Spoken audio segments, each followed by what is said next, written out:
मई में 2 सप्ताह बीतते बीतते कुछ राज्य खुले मन से ये कहने लगे कि पहले वाली व्यवस्था ही अच्छी थी।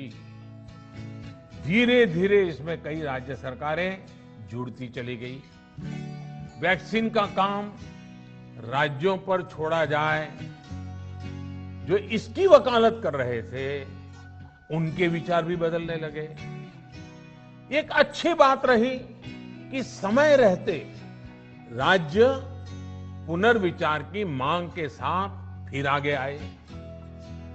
राज्यों की इस मांग पर हमने भी सोचा कि देशवासियों को तकलीफ ना हो, सुचारू रूप से उनका वैक्सीनेशन हो।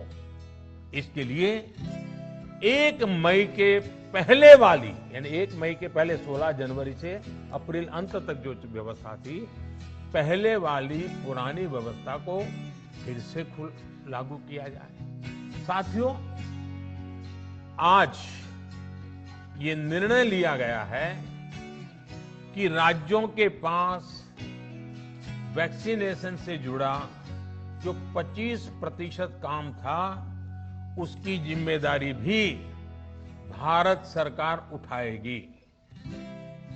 ये व्यवस्था आने वाले 2 सप्ताह में लागू की जाएगी। इन 2 सप्ताह में केंद्र और राज्य सरकारें मिलकर नई गाइडलाइंस के अनुसार आवश्यक तैयारी कर लेंगी। संयोग है कि 2 सप्ताह बाद 21 जून को ही अंतर्राष्ट्रीय योग दिवस भी है। 21 जून सोमवार से देश के हर राज्य में 18 वर्ष से ऊपर की उम्र के सभी नागरिकों के लिए भारत सरकार राज्यों को मुफ्त वैक्सीन मुहैया कराएगी। वैक्सीन निर्माताओं से कुल वैक्सीन उत्पादन का 75% हिस्सा भारत सरकार खुद ही खरीदकर राज्य सरकारों को मुफ्त देगी। यानी देश की किसी भी राज्य सरकार को वैक्सीन पर कुछ भी खर्च नहीं करना होगा। अब तक देश के करोड़ों लोगों को मुफ्त वैक्सीन मिली है।